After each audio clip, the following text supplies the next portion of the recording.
Pasal 9 ini juga luar biasa. Kenapa luar biasanya? Karena Rasul Paulus itu adalah hamba Tuhan yang sangat-sangat luar biasa kalau saya bilang.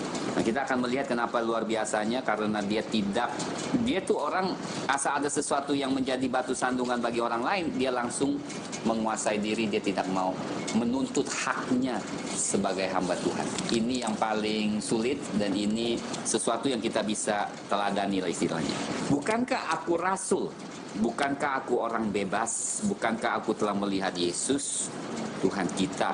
Bukankah kamu adalah buah pekerjaanku dalam Tuhan? Luar biasa, semuanya jawabannya iya. Bukankah aku rasul? Engkau rasul. Bukankah aku orang bebas? Dia bebas. Artinya bukan bebas sembarangan. Dia bisa lakukan hal-hal rohani yang nggak ada ikatannya. Kemudian, bukankah aku melayani? Ya, seorang rasul harus pernah lihat pada zaman gereja mula-mula adalah satu syarat di mana telah melihat Tuhan Yesus, baik dalam fisik maupun di dalam visi. Dia telah melihat Tuhan Yesus, karena waktu ke jalan ke Damsik, Tuhan nyatakan dirinya, kan luar biasa kan? Bukankah kamu adalah buah pekerjaanku dalam Tuhan? Itu luar biasa. Korintus adalah hasil pelayanan dia. Berarti dia yang melahirkan pelayanan di Korintus ini. Dia yang doa sehingga mereka bertobat, dia yang latih mereka, luar biasa. Tetapi lihat, sekalipun bagi orang lain aku bukanlah rasul, benar? Berarti ada jemaat lain, bukan dia yang melayani. Tetapi bagi kamu, aku adalah rasul. Aku yang diutus. Rasul itu adalah orang yang diutus. Aku diutus kepada kamu, misal rasul. Artinya gitu. Sebab hidupmu dalam Tuhan adalah meterai dari kerasulan. Engkau bisa hidup dalam Tuhan saat ini, itu karena pekerjaan saya. Maksud Rasul Paulus, itu adalah hasil dari pelayanan saya. Inilah pembelaanku terhadap mereka yang mengkritik aku. Yang lain boleh kritik, tetapi kenyataan tetap kenyataan. Tidakkah kami mempunyai hak untuk makan dan minum? Ada hak nggak? Ada. Tidakkah kami mempunyai hak untuk membawa seorang istri Kristen? Tidak, dia ada hak untuk mendapat istri Kristen. Kemudian dalam perjalanan kami, seperti yang dilakukan rasul-rasul lain dan saudara-saudara Tuhan dan Kefas, berarti mungkin Petrus seperti saya kemana-mana bawa istri gitu. Aku tidak hak, tentu Rasul Paulus nggak ada istri, tapi maksudnya aku berhak kok, sama seperti mereka, ngerti nggak? Aku sama, aku mempunyai hak yang aku bisa tuntut seperti rasul-rasul yang lain. Itu maksud Rasul Paulus. Atau hanya aku dan Barnabas sajakah yang tidak mempunyai hak untuk dibebaskan dari pekerjaan tangan? Maksudnya apa? Karena rasul saat ini dia juga bekerja. Dia tidak, ini rasul yang lain dapat persembahan, mungkin dukungan dari gereja. Rasul dan Barnabas tent making, membuat kemah, tenda dan jual untuk mendukung hidupnya. Dengar ya, bedanya Rasul Paulus dengan kadang-kadang hamba Tuhan yang lain yang lakukan pekerjaan beda. Dia tidak kerja untuk memperkayakan diri. Dia menjual tenda hanya mencukupi kebutuhan dia. Beda ya saudara, banyak orang kan Rasul Paulus juga tenda, tapi kebanyakan mereka cari kaya. Rasul Paulus tidak. Dia hanya mencukupi kebutuhan hidup makan sehari-hari. Nah, dengar nih saudara, ada bedanya. Dia dan Barnabas, dua rasul yang tidak menuntut hak dari pelayanan mereka. Nah, dia tanyakan begini, ayat 7. Siapa sih, lebih tepat, atau siapakah yang pernah turut dalam peperangan atas biayanya sendiri? Jawabannya, nggak ada. Siapakah yang menanami kebun anggur dan tidak memakan buahnya? Nggak ada. Ya, ayat 7 jawabannya nggak. Atau siapakah yang menggembalakan kawanan domba dan yang tidak minum susu domba itu? Nggak ada. Maksudnya apa? Semua yang melayani berhak menerima upah dari pekerjaan tangannya. Amin saudara, itu maksudnya. Ngerti nggak? Jadi siapa yang berperang? Ada nggak berperang dengan biaya sendiri? Nggak, kan pemerintah yang bayar. Pasti orang dukung, udah nyawanya udah bahaya, masa mesti bayar lagi? Nggak ada. Pasti dibiayai untuk berperang, betul kan? Siapa sih yang menanam kebun anggur dan tidak memakan? Nggak mungkin. Masa kita tanam udah susah-susah kita nggak makan? Pasti wajar dong. Wajar nggak saudara? Ada nggak di sini kerja gajinya semua dikasih setiap kali? Nggak ada. Itu maksud Paulus. Ada? Nggak ada. Apa yang kukatakan ini kanlah hanya pikiran manusia saja. Bukankah hukum Taurat juga berkata-kata demikian? Sebab dalam hukum Musa ada tertulis, janganlah engkau memberangus mulut lembu yang sedang mengirik. Lembukah yang Allah perhatikan, atau kitakah yang ia maksudkan? Ya, untuk kitalah hal ini tertulis, yaitu pembajak harus membajak dalam pengharapan, dan pengirik harus mengirik dalam pengharapan untuk memperoleh bagian. Dia katakan ini bukan manusia, ini Tuhan pun mengakui orang yang bekerja harus dapat upahnya. Maksudnya Tuhan mengamini, Tuhan tuh mengesahkan setiap orang yang bekerja mengambil bagian upahnya untuk dirinya sendiri. Itu nggak salah, itu adalah hak, kata Rasul Paulus. Tetapi lihat dia katakan, jadi jika kami telah menaburkan benih rohani bagi kamu, berlebih-lebihankah kalau kami menuai hasil duniawi daripada kamu? Rasul Paulus katakan, aku menabur, mengajar rohani, apakah salahnya aku mengambil berkat jasmani dari kalian? Ngerti nggak?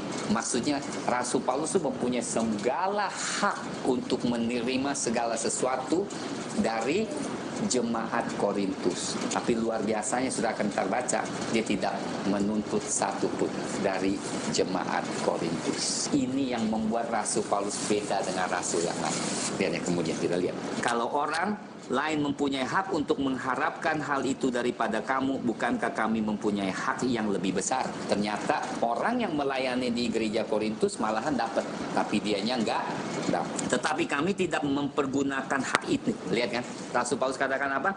Tetapi kami tidak mempergunakan hak ini atau hak itu, sebaliknya kami menanggung segala sesuatu supaya jangan kami mengadakan rintangan bagi pemberitaan Injil Kristus. Tidak tahukah kamu bahwa mereka yang melayani dalam tempat kudus mendapat penghidupannya dari tempat kudus itu, dan bahwa mereka yang melayani mesbah mendapat sebagian mereka dari mesbah itu. Demikian pula Tuhan telah menetapkan bahwa mereka yang memberitakan Injil harus hidup dari pemberitaan Injil itu.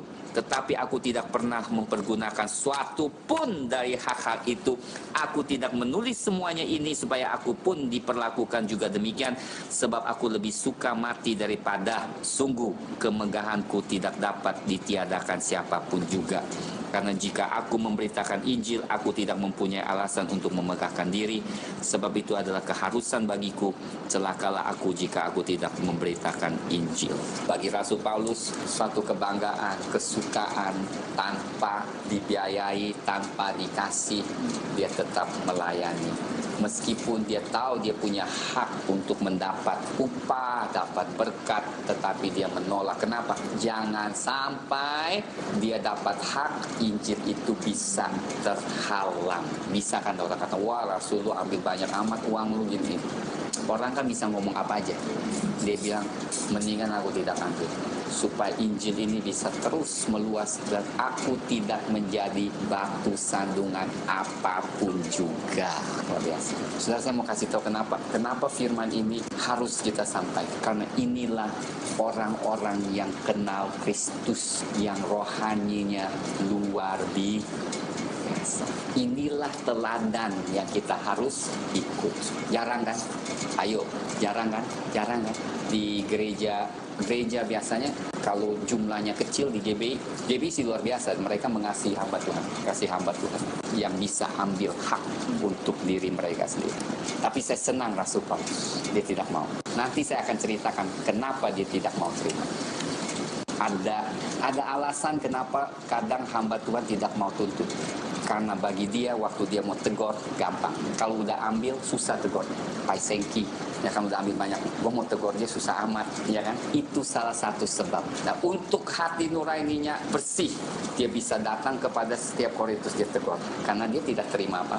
Otoritas itu ada harga dibayar.